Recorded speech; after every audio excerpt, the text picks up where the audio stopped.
Okay, today I have a very special masterclass step-by-step tutorial. In this video, you're going to learn how to earn with New York-style crossword puzzle books. Okay, these are very different from your standard crossword puzzle books. There's a whole market and category for this niche on Amazon KDP. Now, the guy who's going to teach you is not me.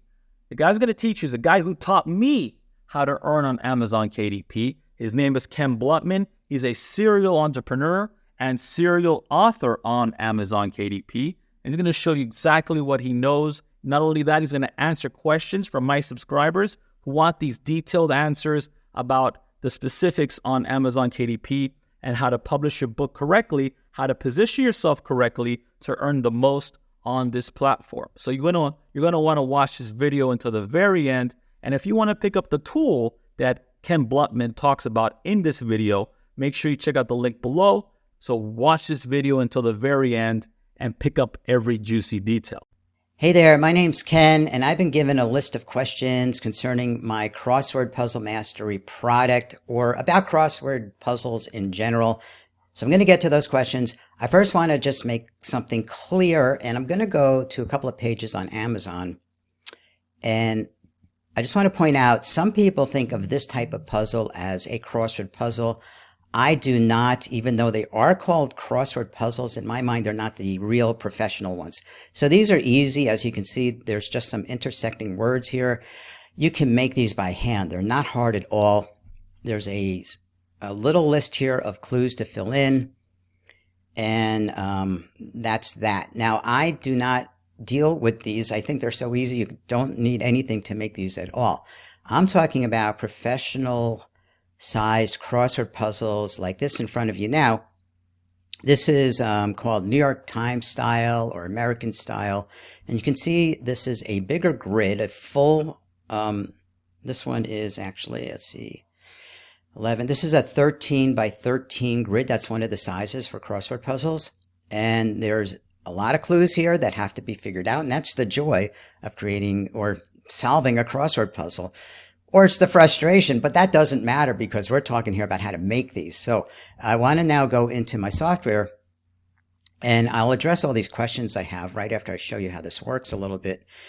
You could come here to the new crossword tab, and I have all these sizes here.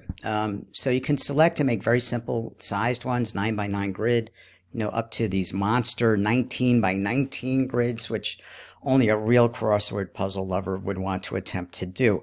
So now that I showed you that, let me get to some of these questions here. What is the best way to get clues and answers to fit your puzzle layouts? So I'm going to actually pull up some that I've completed or in the process of completing. So I'm going to go to My Crosswords here. And I should point out, this software does not just create filled in puzzles for you like click, here you go publish a book. There is no software that makes these type of crossword puzzles that can do that for you. I have a question, I think, addressing other tools like this, so I'll get to that. There's only one other that I know of, and I'll talk more about that when I get to that question. But I have here some that I started, some are not filled in at all, some are partially filled in, so I'm bouncing around. I don't know what we're going to find. But here's a 13 by 13 grid, okay, that I started just for an example to show how this works. But that I didn't start at all. So let me do this little bit amount for it. So I need a 4-letter word here. Now, of course, I could come up with anything like tree. Okay, so why don't I just do that? Tree, right? That's a simple one. I didn't have to worry about any other words that are going to fit with that, but now I do. So, for example, I need now a 3-letter word going down that starts with T, and actually I could do the word T. That's true there also. But you see, this starts to get a little complex now. So the next word down, if I did something like a 3-letter word that starts with R, I could do something like ran, like I ran away. But you see what's happening now. The more that you get these words crisscrossing with each other, the harder it's going to be to come up with words that will fit. And that's the challenge of creating them, not the solving. That's up to people who want to do the crossword puzzles. So this question I have is, what is the best way to get clues and answers to fit your puzzle layout? So right now, I'm stuck here with, I need a 4-letter word that will fit here, that also will not make a problem with these going down. For example, if I did I, so you have an E there, I, if I did the word I there, this may not work. E-A-Y, is there a word that's like that? I don't think so. So I might go here and do something like easy, but then I wonder if there's anything here. So let me just solve this little portion here, and just bear with me and watch. I think you'll understand what I'm doing. First thing I need right now is a 3-letter word coming down. I did E-S-E here, which might already be a word. So very important point with this. Acronyms and proper nouns and things. You know, we think of words as something, look up in the dictionary and there's a word. But there's this whole other set of things you can use in these crossword puzzles. Acronyms, names, all of that. So there might actually be something that is E-S-E that already exists there, because that's not a word, but let's go see. And this answers a lot of the question there. Is I'm going to go to search here, and I built in all of these different search features for you to use. So what I need right now is something, I'm going to look up ESE and see if it's actually something that has a clue that goes with it. So over here, use this for getting clues on the left. I'm just going to enter ESE and show me clues. If we get anything at all here, and we got a bunch, all right, that answers that question, right? Any of these will do as the clue for this, ESE. In fact, I see already east, southeast. All right, I saw one of these here, Charlottesville to Richmond. Well, I don't know where you are in the world, but that's in the state of Virginia, and Charlottesville is west of Richmond. I'm trying to think which way to show you this. So if you wanted to go from Charlottesville to Richmond, you're going to go kind of east, southeast. So what's the acronym or initials for east, southeast? It's right there, ESE. So that works. That is fine. Next, I'm going to need, I'm not going to do this whole crossword puzzle, by the way. I'm just giving you a little bit of how this would work. I need something here, E, Y, and then 1, 2, 3, 4 more letters. So how am I going to do that? Well, let's go back to the search thing over here. Back to search. So I need here ES. Let me make sure. What was it again? It was, EY, and then 4 more letters, right? So EY down here. And then I need 4 letters. So I have all these wild cards. If you're not sure what that means, it's like placeholder. So I need 4 more letters. So I'm going to use 4 question marks here. They're placeholders for single characters. So 1, 2, 3, 4. And let's see what shows up. All of these things show up. You might think, well, I can't think of any words that start with EY, but have to be 6 letters long altogether. And here's a whole bunch of them, right? There they are. All of these are valid for crossword puzzles, even though you're looking at this going, I never heard of these things. The point is these have clues. So here, like how about eyelid? Your eyelid, there goes one. We all know what that is. So let me go back to the puzzle, and I'll put in eyelid. Eyelid, right? Now, I may run into the problem, and I want you to understand how this works, because this is not that simple even for you to do. You will work on these.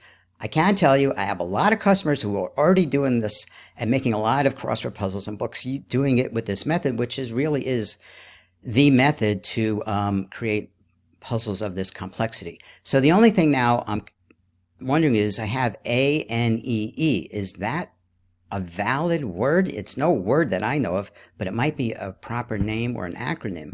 So I just want to double check that one. I'll go to search again. And by the way, you end up opening this in a bunch of tabs, so you can bounce around to different ones you're working on. This is a big plus for this software, is you might open that search feature in a whole bunch of tabs. So you're, you want to check 3 character words with this and 5 with that, and it's all open for you on your different tabs. So right now I am looking to see, I'm confirming if A-N-E-E is an actual word that I can use. So I'm going to put it in here, A-N-E-E, show me the clues. And there's one. Okay, safe. All right, we don't know what it means. Doesn't matter. These are all coming out of a clues database that professional crossword compilers use. I have that database. And if that's in there, This is a clue. We're fine. ANEE is valid. So I'm not going to go and fill out this whole puzzle. We'll be here for a little while. Honestly, if I were to work on this one like this, it might take me 45 minutes maybe, give or take. So yeah, it's not instant. I want you to know that. But this is how you fill these out. In many ways, it's easier than you think because it's not just dictionary words. I know I already said this, but I want you to know that there's this whole world of other things you could use that you wouldn't even think of and that you don't have to figure out because I built that all into those search features. Okay, let me get to the next question, which is how to speed up the crossword creation process. I think I kind of answered that question already. Just use the search features in here. Very, very powerful. In fact, let me just go over here again and show you what's in these search features. So if you have a string of letters and you're not sure if there's any clues that go with it, you just put that in here. All letters, no wildcard characters, and you've seen me do this already. All right, this gives you pattern searching. So you can use a question mark for a single character, like maybe you need something like ART something Y. All right, so maybe something like that. That will fill in any single letter that would turn into a word that's in the system that you can use. You can use a percent sign to represent any number of letters. So maybe I want to start with ART and use a percent sign. In fact, I'll show you this. It's going to come up with a whole bunch of stuff, right? Of all different lengths. And of course, in crossword puzzles, we care about length. So a whole bunch here for you to use. Things you would never think of. I mean, some are words for sure, but others are just valid. I keep using the word valid because all of this comes from professional level crossword puzzle databases. All right, so you can use all those. And let me get back to the other feature here. Let's say you just need any word that's a certain length, because what I've showed you so far, like with this, you might get some that are a certain length and you might get ones that are bigger, but I need every word in here, every single word in this system that is 8 characters long. Show me the words. There's going to be a whole bunch of them. There you go. 10,588 words that are 8 characters long that you can use. They are all here. There you go. I think you can see I'm scrolling here. So quite a bit here. So that answers the question how to speed this up. All these search features help you make those crossword puzzles. Okay, next, how can you make a crossword puzzle book stand out amongst a sea of other crossword puzzle books? So this isn't so much a question to me about the crossword puzzles because they're going to be the same. Basically, all the books have the same type of crossword puzzles. The difference here is the cover. And this is true for any books on Amazon. I did a search here. That's for kids ones. Let me go back for adults. These puzzles are mostly for adults. I'll go back in the software and show you something where you can do it for kids too. But it's just a matter of covers. I mean, make sure the word crossword is like, boom, you see it. You see that here. You see that here. Most of these ones that are probably at the top, it's clear. Crossword, crossword. Or you see a crossword grid. So people, when they're scrolling here, can't miss it. Like, I know what it is. There you go. Something like this. Even though this is the New York Times, which is like the standard for crossword puzzles, this is a little weird, this cover. It is the New York Times. I can see that. A puzzle a day, 365 crossword puzzles. However, it's not that clear when you look at that cover. So I don't think that's a good cover. Something like this, which is also New York Times, is better. This is a wonderful cover. Look at this. And this is one of the best-selling crossword puzzle books. This is so clear. Crossword and large print and easy puzzles. Can't go wrong with that. So come here on Amazon, scroll, look at them. This is not good, for example, supersized Sunday 500 crossword puzzles. Let me point out what I'm getting at here. Supersized is the big word there. Supersized what? I don't know what that means. Sunday, okay, that's a day of the week. And over here, crossword puzzles. Not a good cover. This guy, Will Shortz, is from the New York Times, is the crossword puzzle guy of all time. He is the most well-known crossword expert, I guess. However, even this book, that cover, I don't think so. You know, this is good. It shows crossword grid. So you can come here and do that. The point of the answer to that question, make them stand out by just making a great cover. All right, how many pages should the book be? So let's just look at how many puzzles are in some of these, and that will answer your question. So I'll open up a couple of these. That one, is that a different one? And the other one that I like so much, this one. Well, I could see it's 101. So let's see what we got here. This is 100 puzzles, okay? And a puzzle may take up 2 pages, depending on the font size and whatever, because sometimes the grid's on one page and the clues are on the next page over. We can take a look in here and see that. If there's enough scroll inside this look ahead thing here to see if we can find 1 or 2 here. So this is where they fit it all on one page. So they have 100 puzzles in this book. And how many pages is this book? And doesn't mean every puzzle is like the one I just showed you, but let's see. This book is 112 pages, so they do a good job of fitting it all on one page. Let's look at one more. This one is also 100 or 100 plus, so I don't know what that means. It could mean anything over 100. Medium to hard crossword puzzles. I'll address this. What's medium, what's hard, I'll get to that back in the software, but let's see how many pages this is. This is 119 pages, so they're kind of doing the same thing. And this one, which has been around for quite a while, is also 101 puzzles and 225 pages. So think about that. This one is twice the size, probably because it's large print, so it needs to be bigger. Let's take a look inside if we can. What do we see? So there's the clues on one page, and there's the puzzle and some of the clues that didn't fit all on that one page on the next page. So when people open this book, they're going to have most of the clues, maybe all the clues on one side and the puzzle grid on the other side. The clues may spill over a bit into the second page, as you saw here.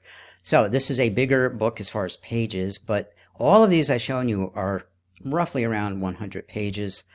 100 puzzles. So I hope I answered that question about how many pages should it be. All right. Is there a particular age group who consume the largest number of crossword puzzles? Yeah, I'd say adults. That's where the real market is. Kids do those simpler ones. But I think kids got so many different types of word-based activities to do. I don't think crosswords are their love of life. Whereas adults who love to do crosswords really love to do them and just want to do them over and over. So I think the adult market is the best as far as age group. If so, what particular topics? You know, the people who do crossword puzzles, I don't think a topic is really a thing to them. It's just that they want to do crossword puzzles. So if you're thinking of a niche, and I think there is a question here about niches, I don't think that's really key at all. I think it's just get books out there that are just crossword, big on the cover, crossword puzzles. I think that's all you got to do, really. And that was a question here about niche. So let me see, is creating... you know what? I want to stop and go back to the software and answer the difficulty question that somewhere I mentioned. So when you're doing a crossword puzzle here, like I said earlier in this video, you have the size of the grid, and that would make it simpler or harder.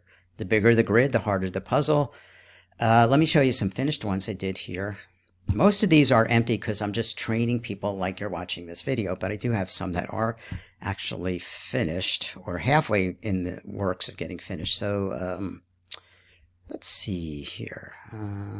Puzzle fun, 1, 2, 3. How about that? Let's see what's in there. So this is a 13 by 13 grid. And this would be, I guess, medium difficulty. It's not that big. It could be sort of easy and also.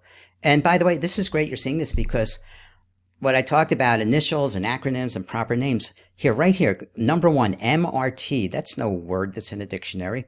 But let's see, if there's any television and 80s TV shows that you are familiar with, the clue is member of the A-team. This is Mr. T. He was a character in that TV show, Mr. T. So I look at MRT, what is that? But this is what I mean about initials and acronyms.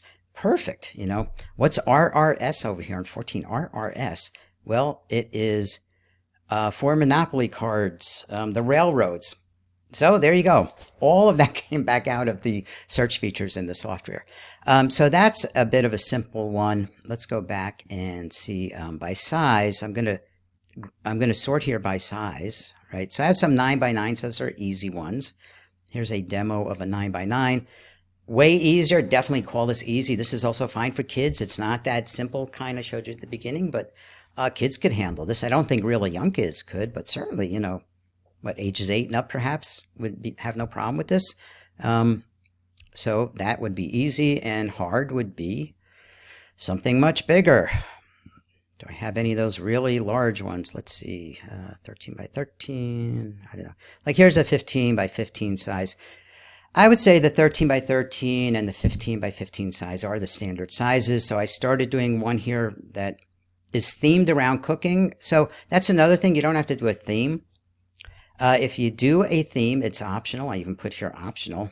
The idea behind that is not every clue and word is something to do, in this case, with cooking. It's you put a few in, like just a handful of them somewhere in the puzzle. That's all you have to do.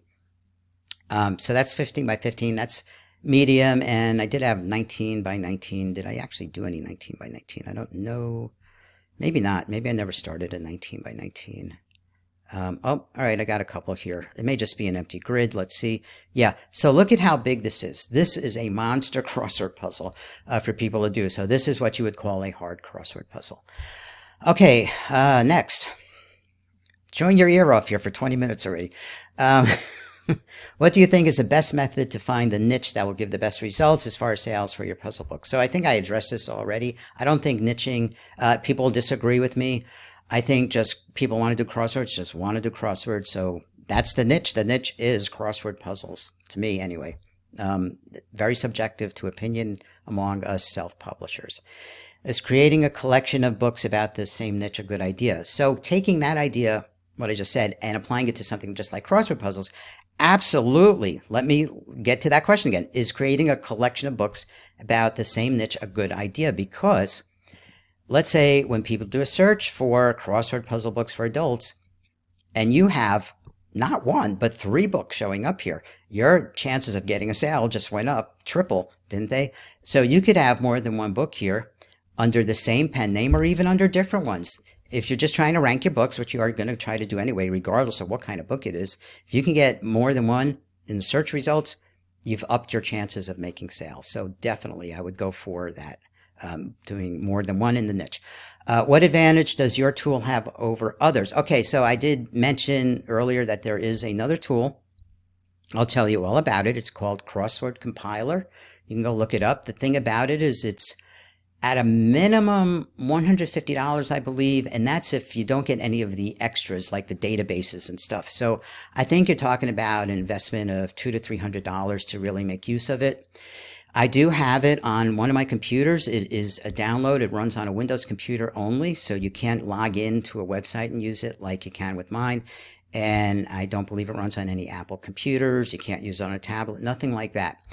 And it does not create completed crosswords either. It will fill in some cases, not all cases. In some cases, it will fill the grid in with random words that actually will fit. So it can save you time in that respect. But it doesn't really do well with the clues that go with those words. And it doesn't have a built-in easy system like I have with all those search features to go find the clues either. So it might save you some time in one respect and take up more of your time in another. So what can I say about it? I have it, and honestly, I'd rather use my own software. Maybe I'm a little biased there, but I think what I built is actually easier to use. And people have been telling me that over and over many times. Last question. Thanks for watching all this. In your opinion, is it difficult to put a puzzle book together and sell? So I don't know if the question here was specifically about crossword puzzles or just puzzle books in general. No, it's not hard at all. We're doing it all the time, especially with software tools like I make, and other people make them too. Whatever you can automate or make easier will help you get your puzzle books out there faster. And I have a lot of puzzle books on Amazon for sale. You won't see them because they're under pen names. So if you look for me personally, you may or may not see them depending on if I did any of my real name or not. A lot of us publishers use pen names, so we don't really see each other's work, but we do know from our conversations that we're creating puzzle books fairly easily and selling them. So I hope that answers that last question. Not difficult to put together a puzzle book. And if it's a crossword puzzle book, it's going to take you a little longer, honestly, because you got to use those grids and fill them out. But it's worth it. Okay. Thank you for watching. I hope I answered all the questions here in a way that made sense for you. Bye-bye.